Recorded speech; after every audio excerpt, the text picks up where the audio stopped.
기도하겠습니다. 거룩하신 아버지 하나님, 오늘도 하나님께서 우리에게 새로운 날, 새로운 은혜의 시간을 허락하여 주셔서 감사합니다. 오늘 하루 주님께서 우리에게 주시는 말씀, 마음에 새기는 하루가 되게 하여 주옵소서.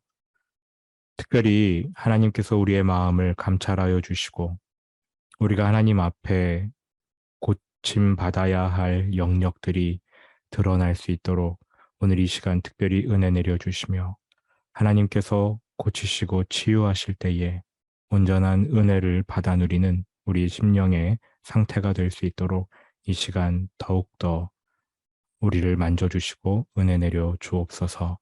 감사드리고 예수님 이름으로 기도합니다. 아멘. 네, 오늘은 지난주에 미처 하지 못했던 부분부터 좀 살펴보려고 합니다. 제가 카톡에 올려드렸던 그 자료, 강화라는 부분을 한번 보려고 합니다. 지난주 마지막 부분에서 했어야 되는데, 일단 수치심의 기반 위에 세워진 교회의 증상, 특징을 좀 살펴보려고 합니다. 수치심의 열매를 봐야 뿌리를 다룰 수 있기 때문에 그렇지요. 그래서 열매를 보려고 하는데, 특징, 종교적인 의로움으로 수치심을 덮는다. 다른 성도들을 도덕적으로 판단한다. 무의식적으로 성도들에게 종교적인 의를 은근히 강요한다. 이것들이 이제 종교적인 의로움이거든요. 그것으로 수치심을 덮는 거지요. 두 번째, 율법주의적이고 기쁨이 없는 예배. 이제 수치심이 뿌리가 되어서 나타나는 열매 중 하나입니다. 성도들과 만날 때 항상 좋은 이미지를 유지해야 한다는 압박감. 여러분이 교회를 나가셨을 때 혹시 이러한 마음이 드는지 이런 것들을 생각해 보셨으면 좋겠어요. 다음 고착화.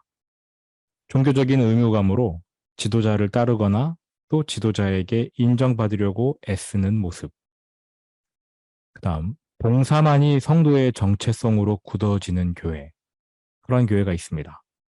그래서 봉사의 결과물에 대한 대외적 평가, 다른 사람이 어떻게 보느냐, 이걸 무척 신경 쓰는 거지요. 찬양하고서 사람들이 어떻게 생각할까? 이런 것들을 무척 신경 쓰는 그러한 교회. 그러니까 감당할 수 없는 하나님의 은혜와 사랑에 감사하는 마음으로 봉사를 하는 게 아니라 인정받고 관심받고 또 때로는 직분을 얻기 위해 봉사하는 거지요. 이러한 교회에서는 찬양대 찬양이 끝나고 박수 소리가 크지 않으면 찬양대원들이 삐집니다. 또 지휘자가 막 죽상이 되는 거죠, 얼굴이. 또 상대방에게서 부족한 모습을 발견하느라고 성도들이 바쁩니다. 자신의 수치심, 이거 감춰야 되거든요. 그래서 상대방의 모자란 부분을 주목하면서 만족을 얻는 겁니다. 그 다음, 완벽해지려고 모든 사람을 기쁘게 해주기 위해서 애를 씁니다. 그렇다고 그 사람들을 사랑해서 그들을 기쁘게 해주는 게 아니고요. 칭찬을 받아야 하기 때문에. 영웅이 되어야 인정을 받는다? 이러한 내적 압박이 있어요. 선교 현장이나 리더 자리에 자원합니다. 근데 그 동기가 수치심으로 인해 촉발되는 행위 중독일 수도 있다는 거죠. 이를테면 매년 선교 현장에 나가요. 그러니까 평상시 교회에서는 매일 우울한 표정을 짓고 힘들어하다가 선교 현장에 가면은 막 슈퍼맨처럼 날아다니는 그러한 사람이 있습니다. 칭찬을 받아요. 그렇게 하니까. 그러면 또 그 다음에도 선교 가고, 그 다음에도 선교를 가고. 하나님께 정성을 다해야 한다는 명목으로 항상 완벽함을 요구한다. 교회가 성도들에게 그렇게 요구할 수 있고요. 또 수치심이 기저에 깔려 있는 교회들이 있어요. 항상 옳다고, 반면 다른 교회는 항상 잘못했다. 이렇게 지적합니다. 이러한 교회에는 등록하는 순간부터 하의에 의해서 성도들이 온전해져야 한다는 것을 직감적으로 느끼지요. 그다음 완벽하지 않은 모습을 보이면 주변 성도들로부터 핀잔을 받을 수 있습니다. 당신은 좀 더 성숙해야 됩니다. 뭐 이렇게요. 혹은 그렇게 할 거면 기도는 왜 하고 신앙생활은 왜 하느냐? 뭐 이러한 말을 들을 수도 있어요. 그리고 어떤 문제로 고민하는 사람들을 골칫거리로 여길 수 있습니다. 당신은 왜 이런 작은 문제 때문에 징징댑니까? 그다음 다양한 프로그램이 시행되고 가능한 많은 프로그램의 성도들을 참여시키려고 하고요. 또 정해진 예배 시간에 올바른 모습으로 나타나야 한다는 그런 암묵적인 압박 뭐 이런 것들이 있습니다. 그러니까 정해진 예배 시간에 참여하는 건 좋은데 올바른 모습으로 참여해야 된다는 거죠. 바꿔 말하면 가정 문제 또 교회 오다가 부부간에 싸울 수 있지 않습니까? 차 안에서 그 교회 문까지는 막 너가 잘했네 내가 잘했네 싸우다가 교회 문을 딱 들어선 순간부터는 아무 문제 없는 것처럼 화목한 가정처럼 보이려고 합니다. 문제가 있지요. 그냥 있는 모습 그대로 교회에 가야 되는 거 아니겠습니까? 교회에서는 가정의 문제, 고민 사항을 절대 발설해서는 안 된다고 성도들이 그렇게 스스로가 입단속을 하고 또 교회의 문제에 대해서는 다른 곳에서 절대 입을 열면 안 된다. 눈을 감아야 한다. 뭐 이런 생각을 하게 되고요. 목회자들에게 충성을 강요받습니다. 침묵으로 리더를 따라야 한다. 그게 무슨 덕인 것처럼 되어 있어요. 잘못된 행위여도 말이죠. 그다음에 종교적 행위의 완성도가 신앙 성숙의 척도가 됩니다. 그러니까 종교적으로 뭔가를 잘 해야 됩니다. 잘 보여야 되고 잘해야 되고 완벽하게 내모 반듯해야 되고 그러면 신앙이 좋은 거예요. 이러한 교회에서는 죄책감을 안기고 혹은 인센티브를 주고 채찍과 당근을 교묘하게 사용해서 성도들을 교회에 출석시킵니다. 하나님을 사랑하고 복음이 좋아서 전도하는 게 아니라 주님은 너를 위해 십자가에 달리셨는데 넌 뭘 하느냐 뭐 이러한 뉘앙스로 전도하게 만드는 거고요. 심리적인 조종 또 통제로서 헌금액을 높이기까지 합니다. 다른 교회들을 평가절하하고요. 그다음에 이런 교회는요. 죄인들을 싫어합니다. 죄인들을 싫어해요. 교회 나오는 그 순간부터는 죄인이 아니어야 돼요. 의인이어야 됩니다. 혹은 의인만 와야 되고 어떤 대가를 치르더라도 한 번 시작한 프로그램은 끝까지 돌립니다. 그 프로그램이 교회의 정체성. 예를 들어 어느 교회 그러면은 무슨 프로그램 이렇게 어, 그렇게 되어야 사람들이 많이 올 거라고 믿으니까 끝까지 돌리는 거지요. 하나님이 조건적으로 자녀를 사랑하시는 것처럼 생각하게 만듭니다. 하나님을 기쁘시게 하는 것은 불가능하거나 어려운 일이라고 여기게 되고 성도들이 항상 무서운 하나님만 생각하며 신앙생활하는 그런 교회의 모습. 어떠십니까? 네.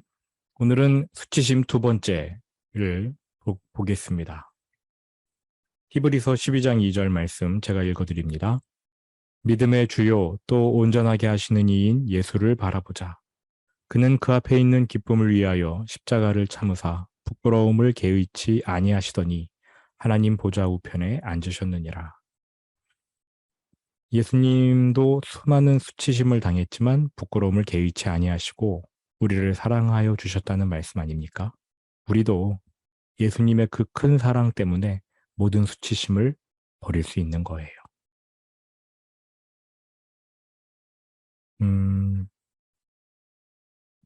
다음 페이지로 넘어가기 전에 제가 어떤 이야기 하나를 들려드리겠습니다. 부모님의 비현실적인 기대로 인해 수치심을 갖게 된 어떤 성도의 이야기입니다. 수치심으로 시작되어서 인정받으려는 욕구가 점점 이분의 삶에 팽배해지다 보니 나중에는 삶이 피폐해지는 실제 이야기인데요. 이분은 다섯 남매였습니다. 막내였고요.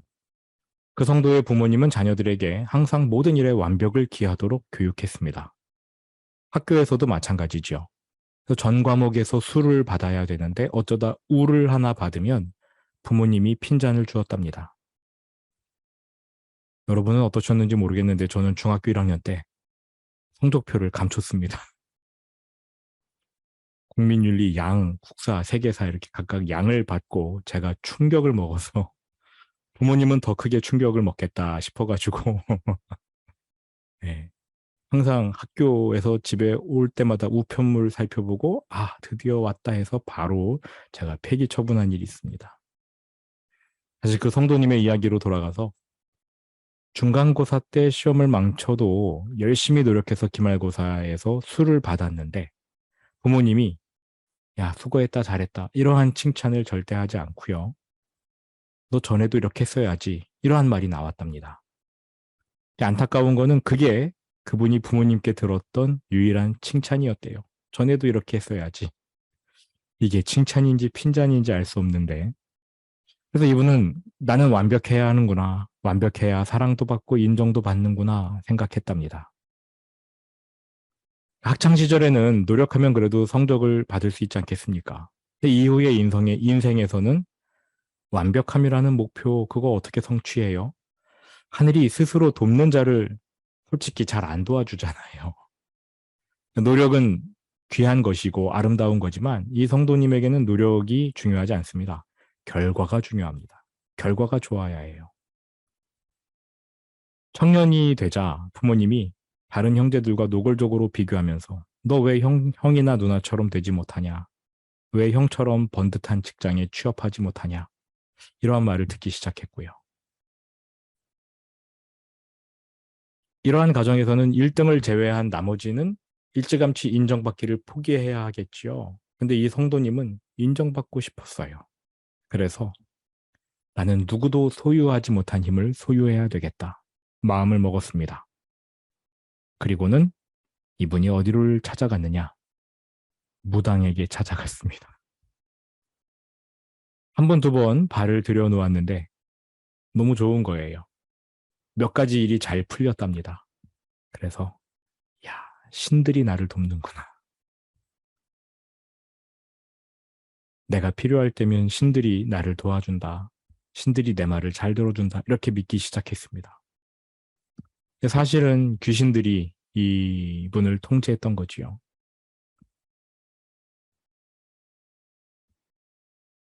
이러한 죄를 범하는 것은 물론이거니와 형제들과 비교당하며 자라는 동안 얼마나 부모님을 정죄하고 판단했겠습니까? 그런데 특이한 거는요. 이분이 그렇게 말을 해요. 자기는 자기가 상처받았다는 것을 절대 인정하지 않는다. 부모님의 불공평한 대우에 억울해하면서도 난 억울하지 않아. 이렇게 생각한다고 합니다. 왜냐하면 내가 상처받았고 내가 억울하다는 걸 인정하는 순간 자기가 너무 부끄럽다는 거예요. 수치스럽다는 거예요. 왜 나를 인정해주지 않느냐면서 부모님께 따질 법도 안 돼. 그렇게 따지는 자녀는 건강한 거지요, 사실은. 이분은 따지지도 않았고 대신에 완벽함의 기준에 이르고자 노력하기로 선택합니다. 나 상처받지 않아. 난 이깟 일로 힘들어하지 않아. 그래서 점점 더 두꺼운 벽을 세우는 거예요. 자신을 속이는 겁니다. 감사하게도 이분은 나중에 그리스도를 영접했습니다. 그 뒤로는 무당 찾는 일은 그만두었고요. 그런데 예수님을 믿겠다고 결단하고 예수님을 믿는 것 자체로 이분의 삶을 괴롭히는 마귀가 떠나가지는 않았나 봐요.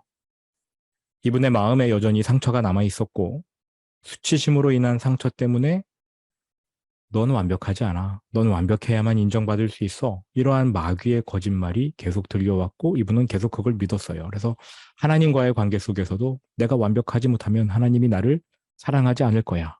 이렇게 생각하는 거지요. 마귀의 거짓말을 믿고 마음의 상처를 그대로 남겨두고 또 부모님을 용서하지 못한 채 계속 판단하고 이러한 죄가 남아있을 때 악한 영들이 들어올 수 있어요. 열린 문이 계속 되어 있어서 그 열린 문으로 마귀가 언제든지 틈탈 수 있었습니다. 여러분 오해하지는 마세요. 부모님을 용서하지 못하고 판단하고 거짓말을 믿었다고 해서 모든 사람이 이렇게 마귀의 영향을 받는 것은 아닙니다. 근데 이 성도에게는 그러한 일이 일어났어요. 근데 재미있는 것은 이분이 나는 부족해, 나는 인정 못 받아 이걸 느끼면서도 동시에 나는 항상 옳아 자기 방어의 벽을 세웠다는 겁니다. 나는 완전하지 않아서 인정 못 받아라는 거짓말과 함께 내 생각은 절대 안 틀려. 나는 항상 옳아. 이러한 거짓말도 함께 믿었다는 겁니다. 아이러니하지요. 근데 마귀가 이렇게 해요. 우리가 하나님 말씀을 내려놓고 어떤 거짓말을 믿기 시작하면 마귀는 그 거짓말과 정반대 지점에 놓여 있는 거짓말도 동시에 믿게끔 만듭니다. 누가 봐도 논리적이지 않은데 그게 그 사람의 삶에 일어나는 거예요. 이분이 교회에 다니면서 자기가 단 한 번도 틀렸다고는 생각해 본 적이 없습니다. 그 교회 다니는 다른 동료 성도의 충고 전부 다 거절했고요. 이분이 잘못을 저지르고도 사과하는 모습이 한 번도 없었습니다. 대신 자신의 잘못을 지적하거나 충고하려는 사람들에게서 열심히 단점을 찾기 시작합니다. 아우, 저 집사는 너무 키가 커. 저 집사는 너무 키가 작아. 저 사람은 너무 말랐어. 저 사람은 너무 뚱뚱해. 저를 본 게 아닌가 싶은데. 저 사람은 감성적이야. 저 사람은 신앙이 별로야. 그러던 중에 이분이 또 은사를 받았어요. 성령님을 깊이 체험한 거지요. 여러분, 우리가 온전한 상태에서만 성령을 체험하고 은사를 받습니까? 아니지요.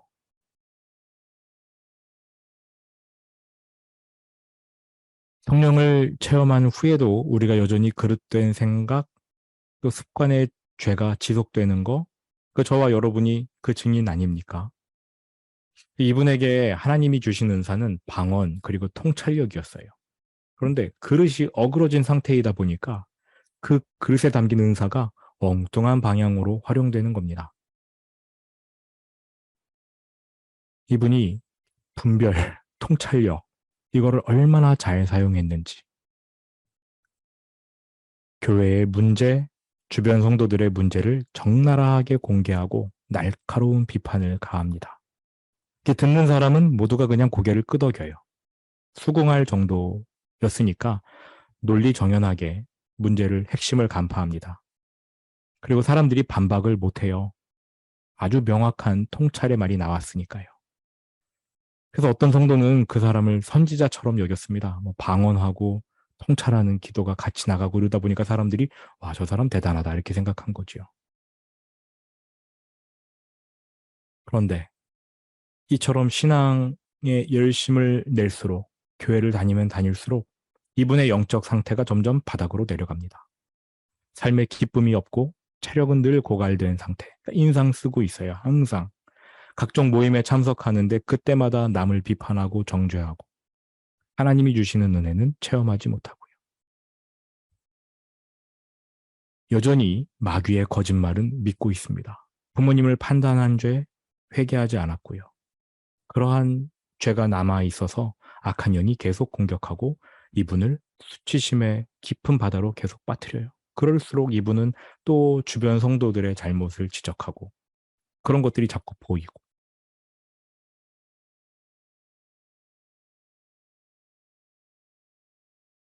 그래서 하나님이 어떻게 하시느냐.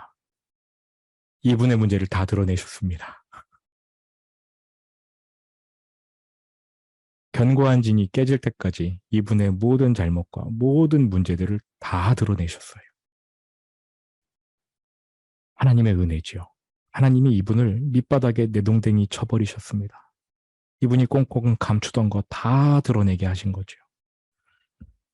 하나님은 우리가 거짓말을 붙잡고 있든 뭐 환상 뭐 이런 것들을 붙잡고 있든 상관없이 수치심에 기반해서 우리가 붙들고 있는 모든 것들을 다 깨버리길 원하셔요.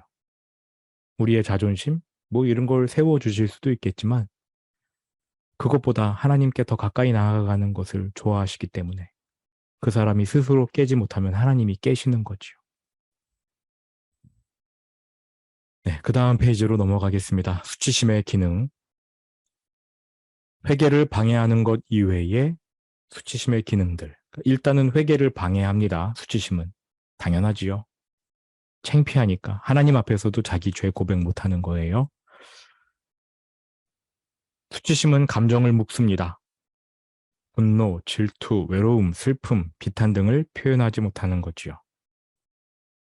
그런데 이처럼 해결하지 못한 감정들이 더 큰 수치심으로 이어지게 됩니다. 수치심은 필요를 묶어요. 나는 사랑받을 필요 없어, 선물 받을 필요 없어, 다른 사람의 시간을 차지할 권리가 없어. 이렇게 생각하게 되는 거죠. 필요한데, 정말 필요한데 그걸 못하는 거예요. 그 다음, 수치심은 정체성을 묻습니다. 나는 어쩌다가 실패한 게 아니라 원래 나고자였어. 이렇게 생각하게 만든다는 거지요. 아, 내가 원래 이렇지 뭐. 아주 작은 실수를 저질러도 세상이 무너지는 것처럼, 인생이 실패한 것처럼 그렇게 수치심의 깊은 늪에 빠지는 사람들이 있습니다. 또 수치심은 거짓말에 견고한 진을 만들어요. 이게 뭔 뜻이냐면 어떠한 잘못을 저지를 때마다 항상 나는 사람들이 나를 사랑해주지 않을 거야. 이번 실수로 인해서 나는 더 사랑받지 못할 거야. 이 거짓말을 믿어가지고 이게 견고한 진이 되어버립니다. 하나님의 은혜가 들어갈 수가 없어요. 이게 깨져야 돼요. 강력한 견고한 진이 깨져야 됩니다. 처음에는 감정을 눌러놓는 것이 어느 정도 효과를 낼 수도 있겠지요. 그러나 감정을 해소하지 않고 억압해둔 상태로 하나님의 뜻 안에서 온전히 해결하지 않으면 견고한 진이 형성됩니다. 그리고 견고한 진은 깨버리지 않으면 점점 더 견고해지는 경향이 있습니다. 그 다음이요. 치유를 위한 5가지 원리. 첫 번째 원리는 인식하는 겁니다. 나에게 수치심의 문제가 있다면 열매가 나타나게 마련 아닙니까? 그럼 열매를 확인해야 나에게 이 문제가 있구나 깨달을 수 있겠죠. 이러한 열매들이 있어요. 편을 가르는 거. 저 사람 내 편일까? 저 사람은 내 편이 아닐까? 제가 전에 있던 교회의 한 목사님이 모든 목회자들을 편을 갈라놨습니다. 내 편, 다른 편. 그리고 저는 강제적으로 다른 편에 속하게 되었습니다.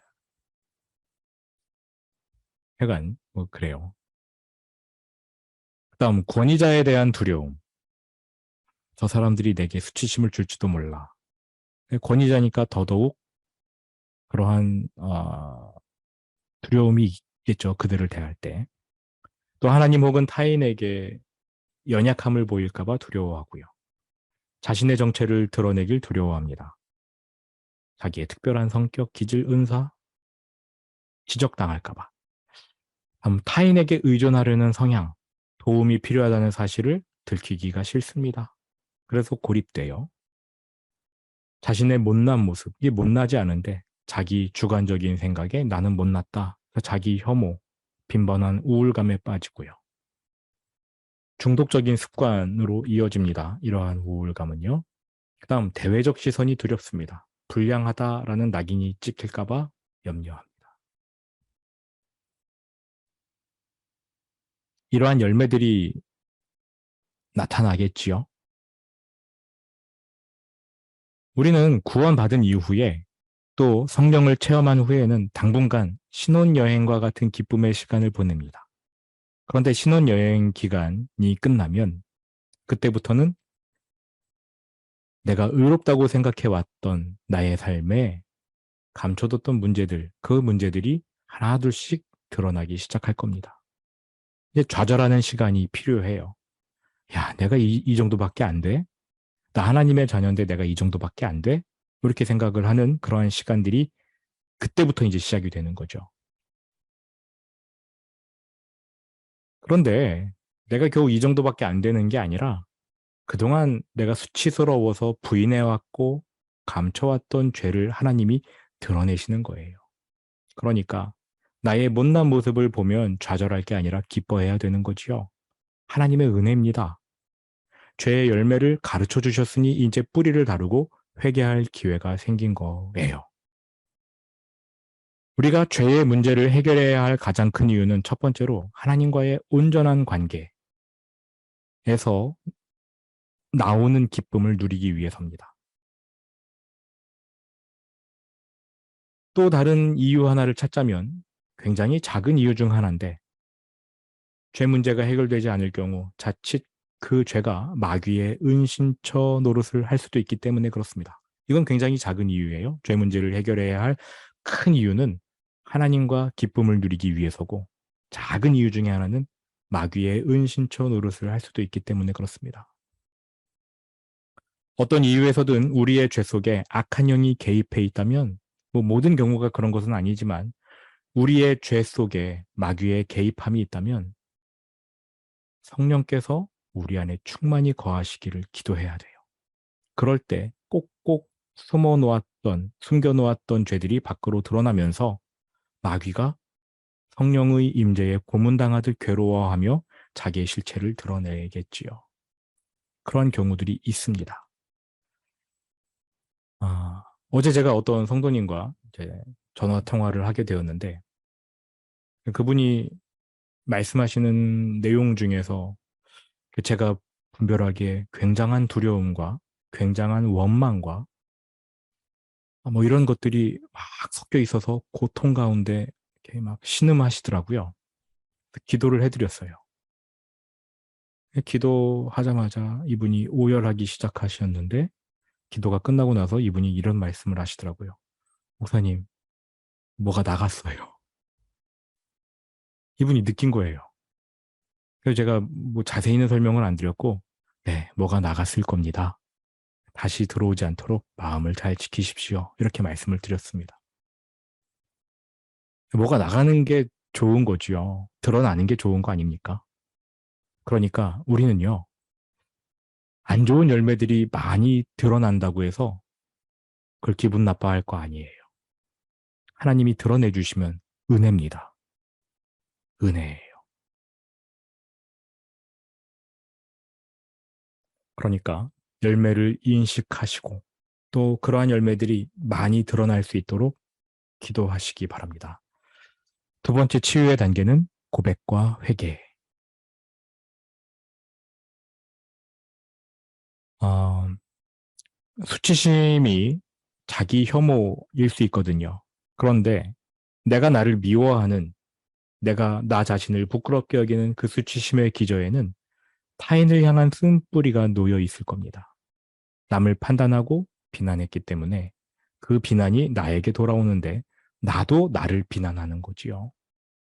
그래서 다른 사람, 특히 부모님, 어린 시절에 부모님을 비난한 사실을 하나님 앞에 고백하고 회개해야 됩니다. 도치된 교만 들어보셨는지 모르겠는데요. 그냥 교만은 내가 최고야 뭐 이런 거겠지만 이 교만이 도치되면 나보다 더 나쁜 사람은 없어. 이렇게 말하는 게 겸손이 아니라는 거예요. 교만의 다른 면이라는 겁니다. 그러니까 나보다 더 나쁜 사람은 없어. 나보다 더 힘든 사람은 없어. 이렇게 말하는 게 교만이라는 거예요. 회개해야 되겠죠. 불평하는 거 회개해야 될 문제입니다. 자신에 대한 근본적 거짓말을 믿은 것에 대해서도 회개해야 합니다. 나 아무 쓸모 없어. 누구도 날 사랑할 수 없어. 이러한 것들. 만약에 그 쓴뿌리 혹은 내가 믿어온 거짓말이 마귀로부터 온 것이라면, 악한 영과 연계되었다면 내쫓아야 되겠지요. 네, 내쫓아야 됩니다. 마귀가 내쫓기는 방법은 딱 하나. 죄를 고백하고 회개하는 거. 그러면은 마귀들이 법적인 근거를 잃어버리고 떠나가게 되는 거죠. 세 번째, 용서로 풀어줌.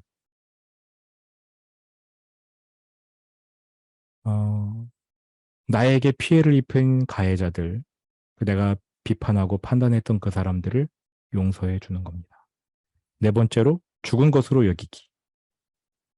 내가 하나님께 죄를 고백하고 회개했다면 나의 옛자는 죽은 것이다. 이 수치심은 끝나버렸다. 이렇게 여겨야 되겠고요.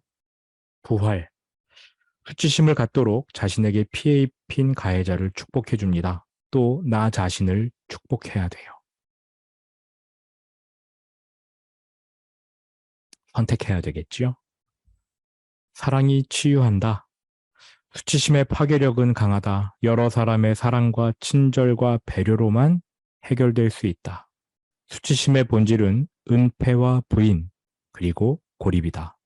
우리는 신뢰할 만한 사람에게서 적절한 격려와 친절, 배려, 존중을 받아야 한다.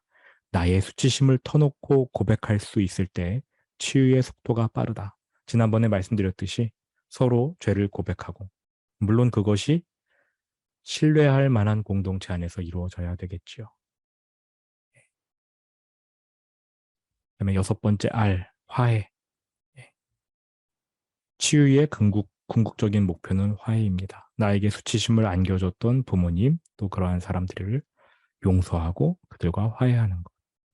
이제 그 다음 중요한 부분을 할 겁니다. 치유를 위한 기도인데요.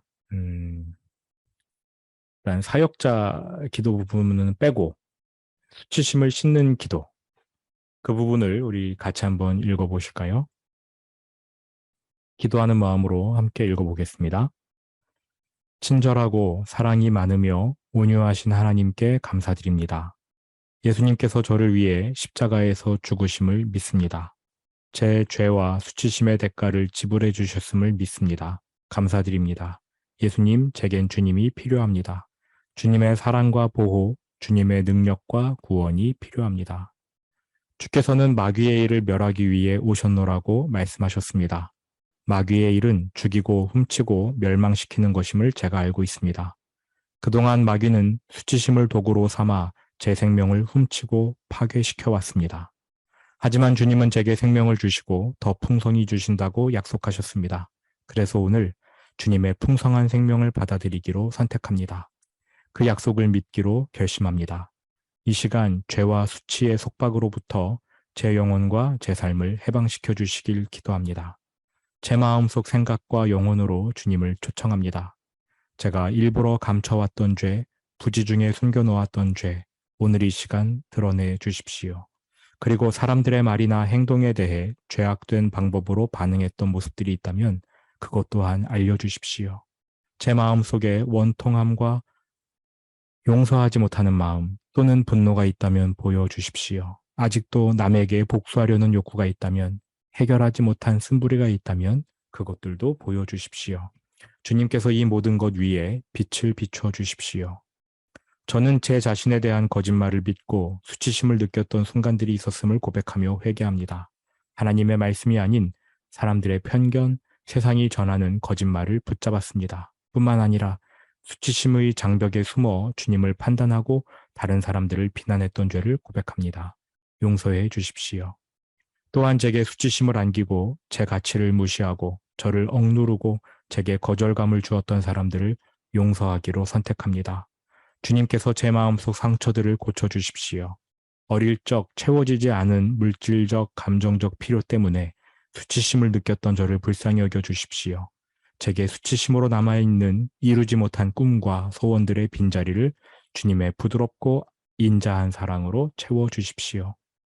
두려움과 불신으로 차있던 제 마음에 주님의 자비와 풍성한 사랑을 채워주십시오. 저의 수치심과 치욕을 제거해 주시고 하나님 자녀의 명예와 존엄을 회복시켜 주십시오. 그것은 자녀로서 제가 받을 진정한 유산입니다.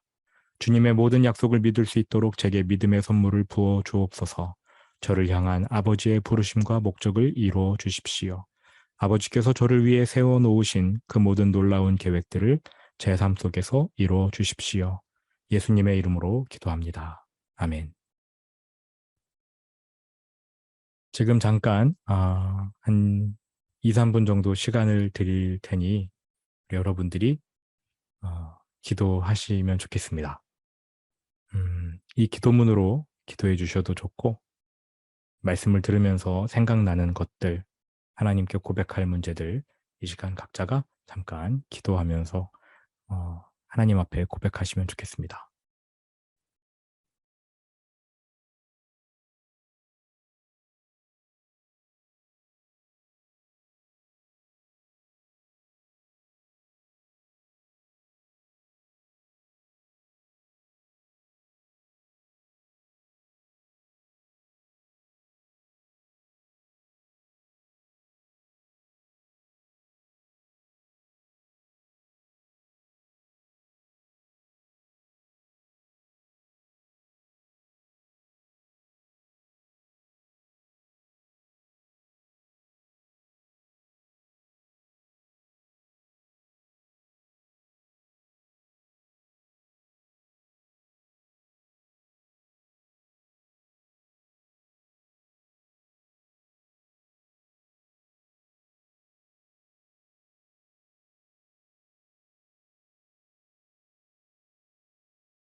거룩하신 하나님,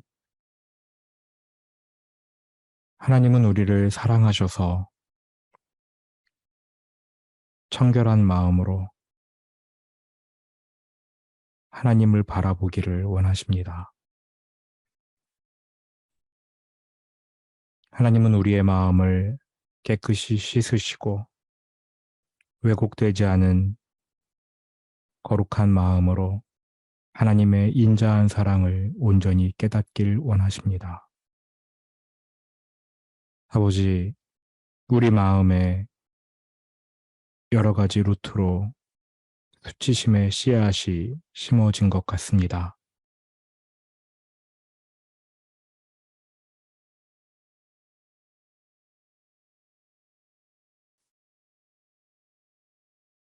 내 마음속에 나 있는 여러 가지 상처들, 그리고 내가 믿어왔던 마귀의 거짓말들, 하나님을 온전히 바라보지 못하도록 내 마음에 세워놓았던 장벽들, 이 시간 하나님, 상처난 마음 있는 그대로 주님 앞에 올려드립니다. 주님이 마음을 십자가에 못 박으시고 거룩한 부활의 생명으로 새로운 마음 우리의 심장에 심어 주십시오. 부모님을 판단했던 죄악을 용서하여 주십시오. 또 내게 수치심을 안겼던 사람들, 그들을 용서하고 풀어주기 원합니다. 이 시간 우리의 기도 하나님께서 들어 응답하여 주시고 성령님께서 하나님의 거룩한 사랑을 채워 주옵소서. 이제는 수치심이 아니라 하나님이 나를 바라보시는 거룩한 눈으로 내 자신을 바라보며 또 내 자신을 축복하며 내 이웃들을 사랑하는 당신의 귀한 자녀로 살아가기 원합니다. 주님, 우리의 삶을 복되게 하여 주옵소서. 수치심으로부터 우리를 해방시켜 주신 주님께 감사드리며 예수님 이름으로 기도합니다. 아멘.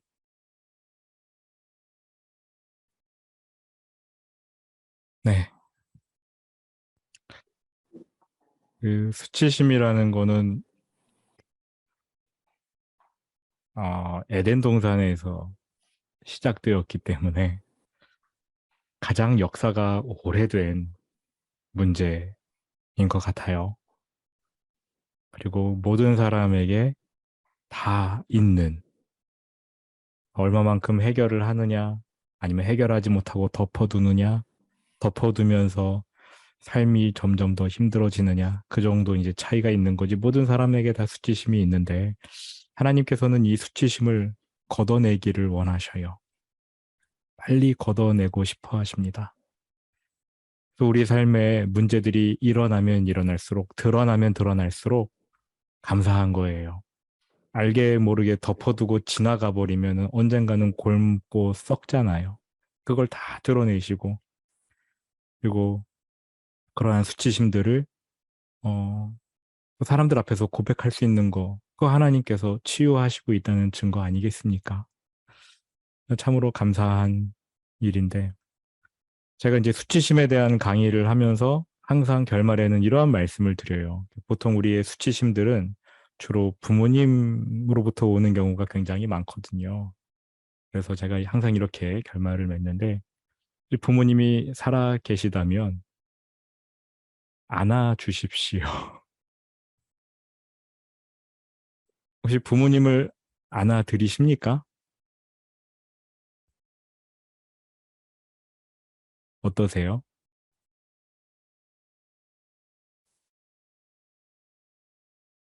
안아드리는 분 계십니까? 제가 몇몇 분들에게 이렇게 좀 권유도 해드렸는데 굉장히 불편해 하시더라고요. 근데 부모님을 안아드리면서 그 안에서 용서와 화해가, 아, 글쎄요, 성령님께서 해주시는 것들을 제가 많이 저도 체험했고, 주변 분들에게서도 체험을 했어요. 그러니까 뭐 용서해준다 뭐 이런 말을 하고 일부러 그러는 게 아니라 그냥 안아주는 행위를 했을 때 하나님이 그 순종을 보시고 그냥 역사해 주시는 경우가 많더라고요. 그래서 여러분들께도 권면드립니다. 주말에 아무 이유 없이 부모님 찾아가셔서 한번 안아주세요. 아무 말 없이. 단 10초 이상. 그냥 가볍게 인사하는 정도로 이렇게 톡톡 두드리고 밀고 이거 말고 정말로. 그걸 숙제로 내드리겠습니다. 네. 혹시 질문이 있으신가요? 질문이 없으시면은 제가 기도하고 마쳐도 되는지요? 네, 제가 기도하고 마치겠습니다. 하나님 아버지 감사합니다. 우리를 사랑하시는 그 크신 사랑, 아무리 감사하고 감사해도 우리의 입술이 모자란 것 같습니다. 우리가 쌓아왔고 모른 채 지나오고 때로는 덮어두었던 수치심들을 주님께서 말끔히 씻어주시고 주님의 크신 사랑으로 우리를 존귀하게 여겨주시는 것, 하나님이 얼마나 우리를 존귀하게 여기시는지를 깨닫게 하시니 감사합니다. 하나님 말씀의 진리만이 우리의 마음에 자리하게 하여 주옵소서. 우리의 모든 수치를 씻어주시는 예수님의 이름으로 기도합니다. 아멘. 감사합니다. 오늘 행복한 하루 되시고요. 다음 주 화요일에 뵙도록 하겠습니다. 감사합니다.